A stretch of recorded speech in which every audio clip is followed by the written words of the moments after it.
घरों में फंसे लोगों के सामने संकट बड़ा है। भले ही वो पिज्जा ना खाएं, लेकिन दूध, सब्जी, राशन तो मंगाने या लाना ही पड़ेगा। ऐसे में ये कैसे तय होगा कि बाहर से लाया गया ये सामान पूरी तरह संक्रमण से मुक्त है? इसके लिए न्यूज़ 24 ने होम डिलीवरी करने वालों और विशेषज्ञों से बातचीत की।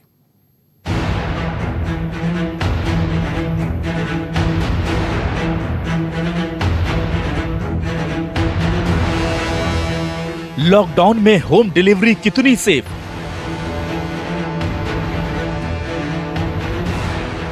क्या है संक्रमण से बचने के उपाय? क्या सब्जी राशन से भी घर पर आ सकता है वायरस?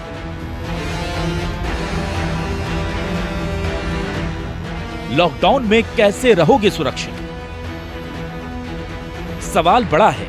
दिल्ली में डिलीवरी बॉय में कोविड-19 का वायरस मिलने के बाद से ये सवाल अब बहस का मुद्दा है। होम डिलीवरी के दौरान कैसे संक्रमण को रोकने की कोशिश हो सकती है? क्या-क्या गाइडलाइंस हैं जो हमारे सामान को संक्रमण से मुक्त रख सकती हैं?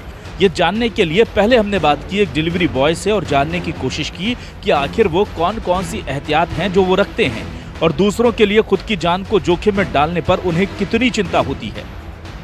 कितनी बड़ी राहत है कि स्विगी, जोमेटो इस तरह की चीज़ों को सरकार ने शुरू कर दिया, क्योंकि लोग खाना पीना तो चाहते ही हैं। कस्टमर तक हमारा खाना पहुंचाना बहुत ज़्यादा ही ज़रूरी है, क्योंकि हम सेफ़ रहें, कस्टमर सेफ़ रहे और हम भी सेफ़ उनके तक खाना पहुंचा सकें। आप अपनी सुरक्षा का किस तरह से खुद ध्यान भी रखते हैं? सब कुछ हम अपना सैनिटाइज़र, मास्क वगैरह कस्टमर तक पहुंचते हैं कि किसी प्रकार ना कस्टमर को कोई दिक्कत हो ना हमको कोई दिक्कत हो, इसलिए हम कस्टमर की सेवा कर रहे हैं। कभी कभी डर नहीं लगता कि सब लोग घर में सुरक्षित बैठे हैं, आप घूम रहे हैं, कहीं आप ही बीमार नहीं पड़ जाओ या आपके कारण कोई और या किसी और के कारण आप परेशान हो जाओ? हम ही अगर बैठ जाएंगे और नौजवान होके तो फिर ऐसा कैसे चलेगा? तो ये देखिए, ये प्रतिनिधि घर घर पहुंचा रहे हैं खाना, अपनी सुरक्षा का पूरा ध्यान रखें, रुमाल लपेटे हुए हैं। कस्टमर को डिलीवरी देते वक्त भी कोशिश ये करते हैं कि उसके टच ना करें, उसके हाथ से किसी तरह मतलब छूने की कोशिश नहीं करें। तो इस तरह की ये भी सावधानी ये लोग बरत रहे हैं और लोगों तक अपनी सेवाएं पहुंचाने की कोशिश कर रहे हैं। दिल्ली में इस घटना के बाद और इससे पहले लोग होम डिलीवरी तो कराते ही रहे हैं, लेकिन कई ग्राहक इन मेहनतकश युवाओं से अच्छा व्यवहार नहीं करते। हालांकि इनकी मेहनत से घर पर बैठे मिले खाने को पूरी लज्जत से खाते हैं। कुछ लोग ये कह रहे हैं कि यदि आप लोगों को अनुमति दी जाती है खाना वाना पहुँचाने की, तो आप लोग भी कोरोना फैला सकते हैं। क्या ये बात सही है? नहीं, ऐसा कुछ नहीं है। नहीं होगा ना? नहीं सर। तो मतलब आप अपनी सुरक्षा को प्रॉपर तरीके से प्रॉपर सुरक्षा, सैनिटाइजर, मास्क से सब कुछ, हम ऐसा कुछ नहीं है। और कस्टमर को कोई हाथ वाथ लगा के टच करता है या दूर से ही? नहीं, हम सब दूर से डिलीवर करते हैं और दूर से कस्टमर भी खुद अपने पास रखवा लेता है। ऐसा कुछ हमारा करने का वो नहीं है। देखिए, ये खुद भी जागरूक है और जो इनसे खाना मंगाते हैं वे भी जागरूक है। तो सावधानी तमाम तरह की ये लोग भी बरत रहे हैं और कोशिश कर रहे हैं कि लोगों को जो ज़रूरत की चीज़ें घर बैठे चाहिए लॉकडाउन के इस पीरियड में, उसे ये सही वक्त पर पहुंचा दें। ये तो हो गई पिज्जा डिलीवरी की बात, पर राशन से लेकर दूध और सब्जी तक, इनके बिना तो काम नहीं चल सकता। अब इसकी आप होम डिलीवरी कराएं या खुद इसे घर लेकर आएं, संक्रमण का खतरा बराबर बना रहता है। ऐसे में आप कैसे निश्चिंत होंगे कि आप बाजार से खरीदकर मौत का सामान तो नहीं ला रहे हैं? आपकी इस चिंता को दूर करने के लिए हमने बात की है मशहूर डाइटिशियन कोच से। अगर बाहर से हमारे घर में कुछ भी खाने पीने का सामान आता है तो हम उसको डिसइंफेक्ट कैसे कर रहे हैं? सबसे पहले तो देखिए, एक डब्बा यहाँ पर पड़ा है, बाहर से ये सारा सामान इस डब्बे में मेरे यहाँ तक आया है। इसे मैं अंदर बिल्कुल भी नहीं लेकर जाऊँगी, बिकॉज़ कोरोना वायरस 72 घंटे तक किसी भी चीज़ पर जिंदा रह सकता है, चाहे वो कोई भी टेम्परेचर ही क्यों ना हो। आइए शुरू करते हैं। जैसे कि ये दूध की थैली है, सारा सामान मैंने पहले इसमें से बाहर निकाल कर रखा है।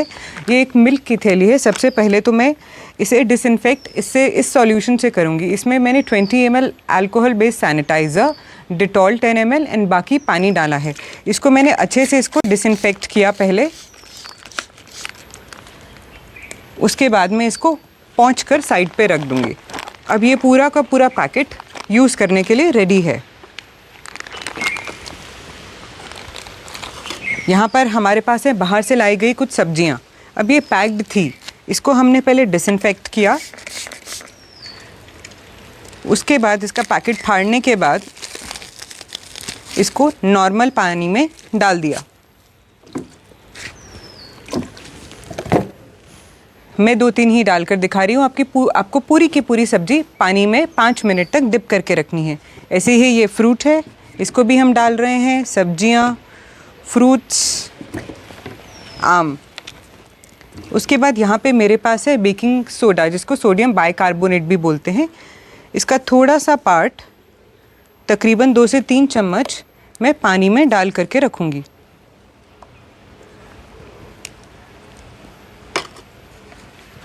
अब जो ये फल और सब्जियां मैंने पानी में डिप करके रखी थी, इस सोडियम बाइकार्बोनेट वाले पानी में 5 मिनट के लिए डिप करके हम रखेंगे।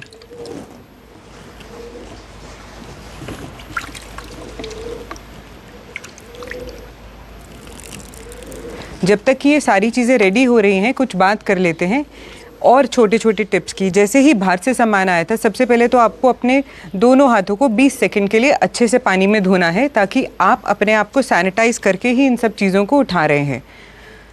अगर आप सैनिटाइज नहीं करना चाहते तो जैसे मैंने ग्लव्स पहने हैं, आप ग्लव्स भी पहन सकते हैं। तो ये था हमारा तरीका। बाहर से कुछ भी आता है, कितना मर्जी वो इन्फेक्टेड क्यों ना हो, हम उसको डिसइंफेक्ट कर सकते हैं इन सब तरीक़ों से। लॉकडाउन अभी 3 मई तक तो चलेगा, लेकिन एहतियात कई महीनों तक रखनी होगी और बेहतर है कि आप गैर जरूरी इच्छाओं पर संयम रखें और जरूरत का जो भी सामान बाजार से ला रहे हैं उससे पहले संक्रमण से पूरी तरह मुक्त कर लें, क्योंकि आप घर से बाहर ना निकलें ये अच्छी बात है। लेकिन दुनिया की सबसे घातक बीमारी का ये वायरस किसी होम डिलीवरी के जरिए आपके परिवार को निशाना बना सकता है। केजे श्रीवत्सन के साथ ब्यूरो रिपोर्ट, न्यूज़ 24। अगर आपको हमारा ये वीडियो पसंद आया हो तो इसे लाइक और शेयर जरूर करें। अगर इस वीडियो पर आपकी कोई राय है तो नीचे कमेंट भी कर सकते हैं। और हाँ, देश और दुनिया की तमाम खबरों से वाकिफ रहने के लिए अभी सब्सक्राइब करें न्यूज़ 24 का YouTube चैनल। न्यूज़ 24, निष्पक्ष खबरें।